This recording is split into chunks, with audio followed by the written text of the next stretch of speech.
Magandang araw mga kaibigan. Pag-usapan natin ngayon si Atty. Rowena Guanzon, former COMELEC Commissioner. Nagalit na naman siya, binatikos niya ang administrasyong ito dahil sa kapalpakan sa response in relation sa pagsalanta ng Bagyo Cristina, lalo na sa Bicol. Nakakabilib itong Madam Rowena Guanzon na ito. Noong una, maraming naiinis sa kanya ngayon, including me, na bumibilib na ako dito kay Atty. Rowena Guanzon. Okay, pakinggan natin yung kanyang batikos sa administrasyong ito tungkol sa response sa bagyo. May namatay sa landslide doon sa Batangas. Mga lugar na hindi dati ay binabaha, ngayon binabaha na. Ang Naga, Misulang, Water World noong first 3 days. At wala mang naipadala ang national government dahil hihintayin na lang daw humupa ang baha. Ano kayang ginawa ng mga Navy dyan? Mga inflatable boats ng Navy. Mga helicopter, ano kayang ginawa dyan? Wala na ba talaga silang silbi? Hindi ba pwedeng drop from helicopters ang mga food packs? Yes, speaking of resources sa armed forces, rubber boats, alam ko maraming kagamitan, disaster rescue ang armed forces, Navy, even Coast Guard. Bakit ang tagal dumating ang mga rescue boats? Yung balita nga, galing pa daw sa Mindanao yung mga rescue boats na yun. Ang bagal talaga ng kilos, At mga medicine. Mas kawawa ang mga persons with disability at kanilang mga anak dahil hindi po nila kayang lumangoy, hindi nila kayang lumabas sa mga bahay nila para mailigtas ang kanilang mga anak. Okay, so itong si Commissioner Guanzon, kandidato ngayon sa party list, P3P-WD. Mga may kapansanan. Mga belongings. Kaya tatanungin po talaga natin, bakit po ganito kalubha ang pinsala at kataas ang baha dyan sa Naga at sa Bicol region?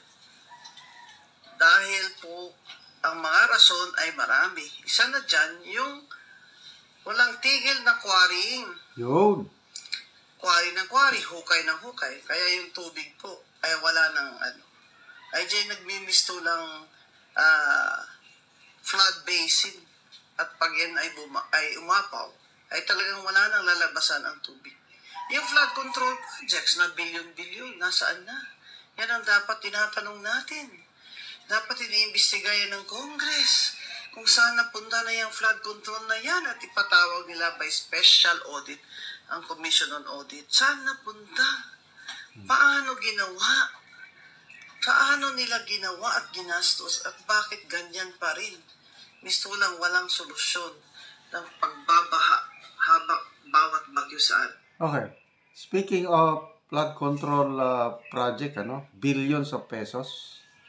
1.44 billion per day. Nasa 5 ahensya ng gobyerno. DPWH, DNR, DSWD, DILG, DND. So, billions yan. Ano ang ginawa ng Congress? Inimbestigahan na ba? Ang pinag-iinitan nilang pinag-iimbestigahan yung 112 million na confidential funds ng Office of the Vice President noong 2023. Ngayong report is dahil hindi nag-attend si VP Sara sa committee hearing ng Committee on Good Government, sasampan daw nila ng plunder case si VP Sara. Dahil people's money daw yung confidential funds na yun. Okay naman, kaya lang ito kayang billions na flood control funds. Di ba people's money rin? Bakit hindi masusing imbestigahan ng Kongreso. Yun. Kaya tama itong si Atty. Guanzo, dapat mag-ingay tayo. Tinatanong natin yan, nasaan na yung billions of flood control project funds. Ito pa, bakit hindi napipidik ito ng gobyerno? Bakit hindi bumili?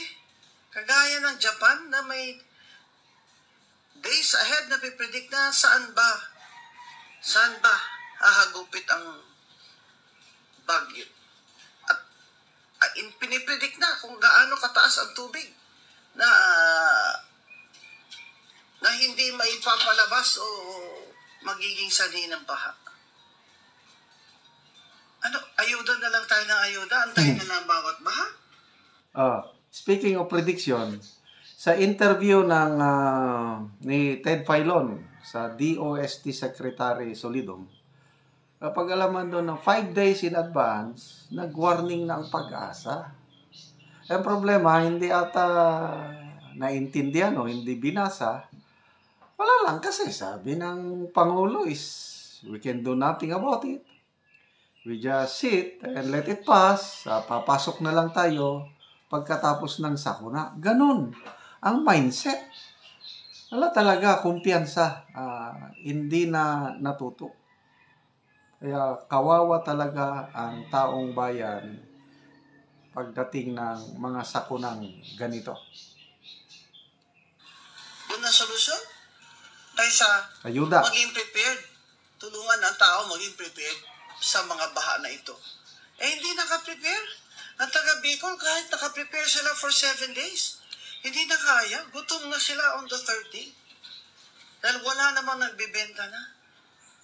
At walang paraan para makalabas sila ng bahay.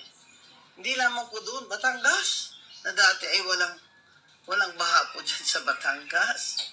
Ngayon ay bumaha na rin todo at doon landslide. Kaya kailangan na pong managutan naman ng gobyerno yan. Maliban sa reconstruction, rehabilitation ng mga bahay dyan, dapat magbigay ang national government dyan ng rehabilitation na fund sa mga bahay sa pinsala ng baha. Paano naman sila, uulitin na naman nila, lahat ng mga savings nila, mapupunta na naman sa pagpagawa nila ng bahay nila. Sana po.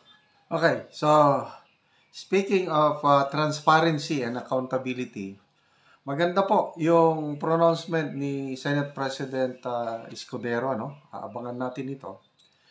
Dahil ang executive department, ang Pangulo, parang okay lang sa kanya yung pinagmamayabang na 5,500 control projects. Parang hindi nila sinisita yung mga ahensya. Mabuti pa ang Senado.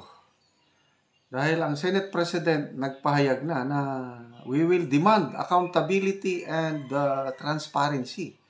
Saan napunta ang billions of flood control project funds, sabi niya. Kaya ngayong November 4 sa Senate budget hearing, iko-confront na ng mga senador ang 5 ahensya. DPWH, DNR, DILG, DSWD, and DND. Paano nila ginastos?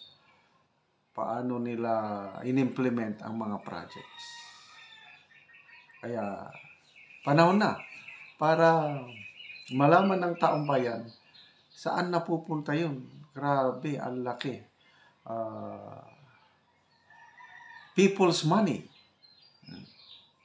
Malala ko tuloy yung pahayag ng House Majority Deputy Speaker, si Congressman Gonzales.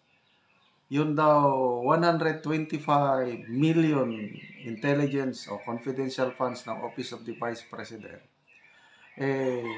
People's money dapat daw i-account. Tama naman.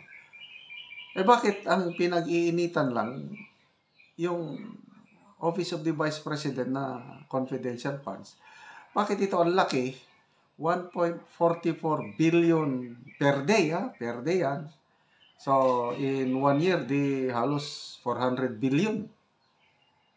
Ang laki. Are they accounting it? Are they iniimbestigan ba? Di ba? Tahimik lang sila. So, kawawa talaga ang taong bayan sa ganitong pangyari. At salamat, may Attorney Guanzon pa tayo na palaging nagsasalita at nalalaman ng taong bayan ang kapalpakan ng gobyernong ito.